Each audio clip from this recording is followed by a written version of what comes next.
Hello everyone, आप सभी का स्वागत है द रेसिपी रिपोर्ट किचन में। हमेशा की तरह मैं एक रेसिपी लेकर के आ चुकी हूँ। तो हाँ जी, आज मैं बनाने वाली हूँ बिहार की ऑथेंटिक रेसिपी, जिसको हम चोखा के नाम से जानते हैं। हाँ, आपने लिट्टी चोखा का नाम तो सुना ही होगा। लिट्टी की रेसिपी तो मैंने अपने चैनल पे शेयर किया हुआ है, तो आज बारी है चोखा की रेसिपी शेयर करने का। और हाँ, मैं इसे ब्रेकफास्ट में बना के तैयार कर रही हूँ।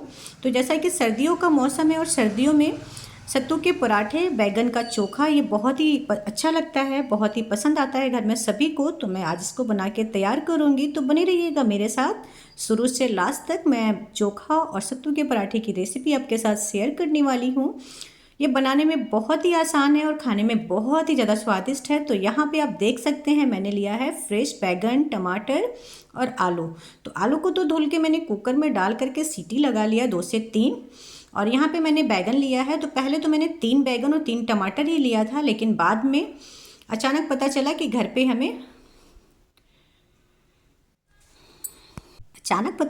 पे कोई आ रहा है, तो हमने इसकी क्वांटिटी को बढ़ा दिया। तो मैंने यहाँ पे 4 बैगन और 5 टमाटर लिया है।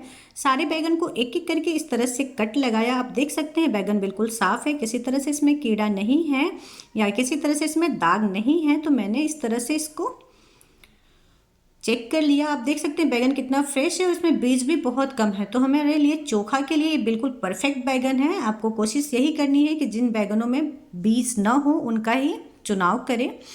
तो यहाँ पे इस तरह से मैंने सारे बैगन को चीरा लगा के चेक कर लिया और साइड से इस तरह से नाइफ़ को इन करके चेक किया। यहाँ पे भी किसी तरह से कीड़ा नहीं है और इसमें मैंने मिर्च की फिलिंग कर दिया, इससे इसका स्वाद बहुत दुगना बढ़ जाता है। तो सारे बैगन और टमाटर मैंने पहले ही वॉश कर लिया था और यहाँ पे सुबह सर्दी ज़्यादा लग रही थी तो सबने आग जला रखी थी। तो मैंने वहीं पे बैगन और टमाटर को भून लिया।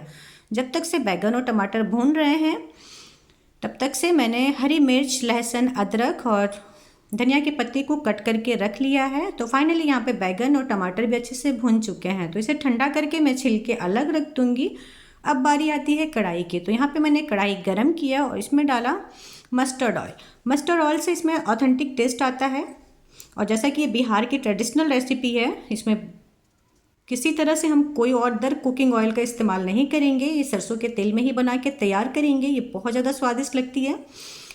तो जैसा आपको ज़रूरत हो उसके अकॉर्डिंग आप सरसों का तेल डाल सकते हैं। तो यहाँ पहले तो मैंने थोड़ा ही सरसों का तेल डाला और साथ में हरी मिर्ची 1 से 2 डाला था और लहसुन की कलियाँ डाली थी। लेकिन जैसे ही मुझे पता चला कि बैगन और टमाटर की क्वांटिटी बढ़ा ली गई है, तो मैंने फिर इसमें थोड़ा सा क्वांटिटी और बढ़ा दिया, लहसुन का भी, अदरक और हरी मिर्च का भी। तो जैसे कि 4-5 हरी मिर्च तो मैंने बैगन में अच्छे से फिल कर दिया था, लेकिन यहाँ पे एक ही हरी मिर्च मैंने डाला था। लेकिन मुझे लग रहा है कि जब घर पे बाहर से लोग आ रहे हैं तो उनको चटपटा खाना पसंद होगा, इसलिए मैंने थोड़ा सा हरी मिर्च की क्वांटिटी बढ़ा दी और साथ में लहसुन की कलियों को और अदरक की क्वांटिटी, क्योंकि इसमें कोई एक्स्ट्रा हरी मसालों के अतिरिक्त नहीं पड़ता है, क्योंकि इसमें मसाले और कुछ नहीं पड़ते हैं, केवल अदरक, लहसुन, मिर्च और हरी धनिया के पत्ती पे ही चोखा बन करके तैयार होता है। तो यहाँ पे आप देख सकते हैं जितने हरी मिर्च मैंने बैगन में डाला था उसको भी निकाल के इस तरह से डाल लिया और इसको भी इस तरह से हम फ्राई कर लेंगे। जैसे बैगन और टमाटर अच्छे से मिक्स होगा, ये बैगन के साथ में मिर्च भी अच्छे से मिल जाने वाला है। तो आप देख सकते हैं ये काफ़ी अच्छे से भुनना स्टार्ट हो गया है। तो इसी स्टेप पे मैं टमाटर और बैगन को जो भून करके अलग रखा था उसको भी इसमें डाल देंगे। देखिए, जैसा कि मैंने बताया कि मैंने क्वांटिटी बढ़ा दी है, तो मैंने यहाँ पे अदरक की क्वांटिटी बढ़ा दी है और बैगन और टमाटर को जो छिलके रखा था उसको भी इस तरह से डाल देंगे और लगातार चलाते रहेंगे।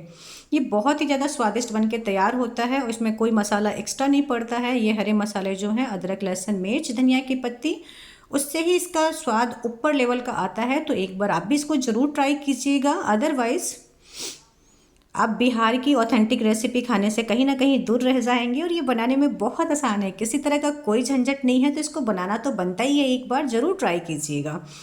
यदि आप यूपी और बिहार से हैं तो आप पक्का इसको खा चुके होंगे पहले भी और इसका टेस्ट आपको पता ही है कितना स्वादिष्ट होता है। इस स्टेप पे मैंने ऐड किया नमक और नमक के साथ ही मैं ऐड करूँगी आलू। तो आलू को भी मैंने छिल लिया था और साथ में मैशर की हेल्प से इसको मैश करके अलग रख दिया था। हाँ, नमक मैंने यहाँ पे उतना ही डाला है जितना कि बैगन और टमाटर सामने दिख रहा था। तो आलू डालने के बाद मैं थोड़ा सा नमक और ऐड करूँगी, क्योंकि प्रॉपर अंदाज़ा से, क्योंकि सत्तू की जो स्टफिंग हम फिल कर रहे हैं ना उसमें भी नमक डाल रहे हैं, तो कहीं ज़्यादा नमक हो गया तो पूरा टेस्ट ख़राब हो जाने वाला है। इसलिए स्टेप बाय स्टेप मैं नमक ऐड कर रही हूँ। तो यहाँ पे मैंने आलू को भी मैश करके डाल दिया है। इस स्टेप पे यूज़ करेंगे नमक और थोड़ा सा, मुझे लग रहा है कि चोखे में वो स्वाद नहीं आएगा, थोड़ा सा नमक और साथ में धनिया की पत्ती डाल करके मैं वंस अगेन इसको एक बार चला लूँगी कुछ सेकंड के लिए। फाइनली चोखा बन के तो रेडी हो चुका है। और सत्तू के पराठे के लिए मैंने आटा पहले से ही गूंद करके रख लिया है, तो मैं इसे एक बार और मिला लूँगी। और आप देख करके अंदाज़ा लगा सकते हैं कि ये डो बहुत ज़्यादा टाइट नहीं है और बहुत ज़्यादा गीला नहीं है। जैसे पूड़ी और पराठे के डो होते हैं ना, ठीक उसी तरह का डो रेडी हुआ है। यहाँ पे मैंने लिया सत्तू। यदि आपको सत्तू नहीं मिलता है तो कोई ना परेशान होने की ज़रूरत नहीं है। रोस्टेड चना लीजिए और मिक्सी के जार में डाल के एक बार चला लीजिए और उसको छन्नी से छान लीजिएगा। यहाँ पे सत्तू भी मैंने इतना ही लिया है जितना मुझे ज़रूरत है, और इन सत्तू को मैं एक बार छान लूँगी छन्नी की हेल्प से। और जैसा कि मैंने अदरक, लहसुन, मिर्च और धनिया की पत्ती कट करके रखा था, तो जितना मुझे ज़रूरत है उसके अकॉर्डिंग मैं सत्तू में मिला लूँगी। और सत्तू में मसाले जितनी ज़रूरत है उतना ही लेंगे। मैंने थोड़ा सा एक्स्ट्रा इसलिए काट रखा था क्योंकि मुझे चोखा बनाना था। हालांकि चोखा मैंने पहले आपको दिखा दिया, लेकिन मैंने यहाँ पे पहले सत्तू बनाया था, बाद में चोखा बनाया था, इसलिए मैंने थोड़ा थोड़ा मसाला पहले यूज़ कर लिया है। और लेकिन प्रिपरेशन करते समय ना आप एक साथ इसको कर सकते हैं, क्योंकि दोनों में मसाले लगभग सेम ही पड़ रहे हैं। और इसमें अजवाइन डालना बहुत ज़रूरी है, तो आप चाहें तो आटे में भी नमक और अजवाइन डाल सकते हैं अपने टेस्ट के अकॉर्डिंग थोड़ा, लेकिन मैं अजवाइन आटे में नहीं डाल रही हूँ क्योंकि उसको बेलते समय थोड़ा सा हो सकता है दिक्कत हो, इसलिए मैंने अजवाइन की क्वांटिटी यहीं पे ज़्यादा ले लिया। तो सत्तू में हम अजवाइन अच्छी क्वांटिटी में लेंगे क्योंकि सत्तू की जान अजवाइन ही होती है, और इसको इस तरह से क्रश करके डालेंगे। तो सत्तू में अजवाइन का फ्लेवर बहुत अच्छा लगता है, और इसको मैं इस तरह से डाल दूँगी। साथ में मैं ऐड कर रही हूँ नमक और मस्टर्ड ऑयल। इसमें भी हम मस्टर्ड ऑयल ही डालेंगे। बिहार की ये ट्रेडिशनल रेसिपी पहचान है बिहार की, और इसमें बहुत ही कम मसाले, घर की जो बेसिक मसाले हैं उससे बन के तैयार होता है। लेकिन हाँ, इसमें आज भी वो पुराना स्वाद आपको चाहिए तो मस्टर्ड ऑयल ही डालिएगा। और सत्तू में आप चाहें तो आप नींबू का यूज़ कर सकते हैं। आपके पास नींबू यदि नहीं है तो मिर्च का अचार, वो आम के अचार का मसाले का भी इस्तेमाल करेंगे, बहुत स्वादिष्ट लगता है। तो खैर मेरे पास नींबू है, मैंने 2 बड़े साइज़ के नींबू को कट करके रख लिया है और उसका रस इसमें प्रॉपर होता है। इतना ही रस हमें चाहिए था नींबू का। तो इस तरह से मैंने इसको मसलते हुए काफ़ी अच्छे से मिला लिया। और देखिए, जितने अच्छे से आप मसलते हुए मिलाएंगे ना, अदरक का फ्लेवर, लहसुन का फ्लेवर, धनिया पत्ती और हरी मिर्च का फ्लेवर सत्तू में उतना ही अच्छा आने वाला है, तो सत्तू की स्टफिंग उतनी ही अच्छी बनने वाली है। तो नींबू का बीज मैंने अलग निकाल दिया और इसको इस तरह से डाल लेंगे, और एक बार इसे मैं फिर अच्छे से मिला लूँगी। यकीन मानिएगा ये बहुत स्वादिष्ट बनकर तैयार होता है, और ये बहुत ही हेल्दी सा, टेस्टी सा ब्रेकफास्ट रेसिपी है। तो इसे आप अपने ब्रेकफास्ट में व लंच में इसको ज़रूर एक बार बना के ट्राई कीजिएगा और अपना प्यारा सा एक्सपीरियंस हमारे साथ शेयर कीजिएगा। आपको हमारी वीडियो में कुछ भी अच्छा लगे तो लाइक करना, शेयर करना ना भूलिएगा। चैनल पे नए हैं तो चैनल को सब्सक्राइब कीजिए, बेल आइकन ऑन कीजिए, और कुछ भी अच्छा लगता है तो प्लीज़ हाइप करना ना भूलिए। तो यहाँ पे नींबू का रस डाल के मैंने एक बार अच्छे से मिला लिया, जिससे कि नींबू का रस सत्तू में अच्छे से मिक्स हो जाए। और अब मैंने लिया है आटा और इसकी छोटी छोटी लोई बना लिया, जितना साइज़ हमें चाहिए। तो लोई का साइज़ हम ऐसे ही रखते हैं जैसे रोटी या पराठे के डो लेते हैं, और इसको इस तरह से अंगूठे को बीच में रख करके चारों अंगुलियों को किनारे से चलाते हुए, इस तरह से आप देख सकते हैं अंगूठे को बीच में हमने रखा है और चारों उंगलियों को किनारे से चलाते हुए आप देखें कि कटोरी का शेप मैंने दे दिया है। और इसमें मैं करूँगी सत्तू की स्टफिंग। तो यहाँ पे सत्तू आपको जितना खाना पसंद हो, आप ज़्यादा सत्तू खाना पसंद करते हैं तो भर के अच्छे से डालिए, और अंगूठे से इस तरह से हम प्रेस करेंगे, ये देखिए। और प्रेस करने के बाद में किनारे से इसको मोड़ते हुए वंस अगेन पैक कर दूँगी। तो ये स्टेप बहुत ज़्यादा मुश्किल नहीं है, आप इजीली कर सकते हैं।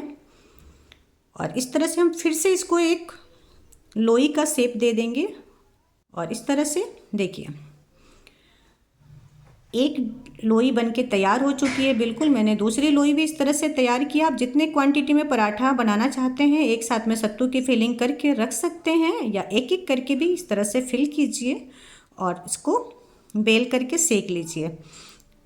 तो मैंने एक साथ में कई सारे लोई को तैयार कर लिया इसी तरह से, इसी प्रोसेस के साथ में। ये बहुत करना मुश्किल नहीं है, बहुत इजीली हो जाता है। और जैसे तवा गरम होगा मैं बारी बारी से एक एक करके बेल लूँगी और बेलने के बाद इसको सेक लूँगी। तो ये बहुत इजीली बन जाता है, क्योंकि नाश्ते में सभी लोग एक साथ नाश्ता कर रहे हो तो आपको टाइम नहीं लगेगा, क्योंकि फिलिंग करते समय थोड़ा सा टाइम ज़्यादा जाता है। इसलिए मैं तो एक साथ में फिलिंग करके रख ले रही हूँ, क्योंकि हमारा परिवार बड़ा है और सभी को हमें नाश्ता एक साथ में देना है। तो इसलिए मैं जल्दी जल्दी बेलूँगी और साथ में सेकती जाऊँगी और सबका नाश्ता लगाती जाऊँगी।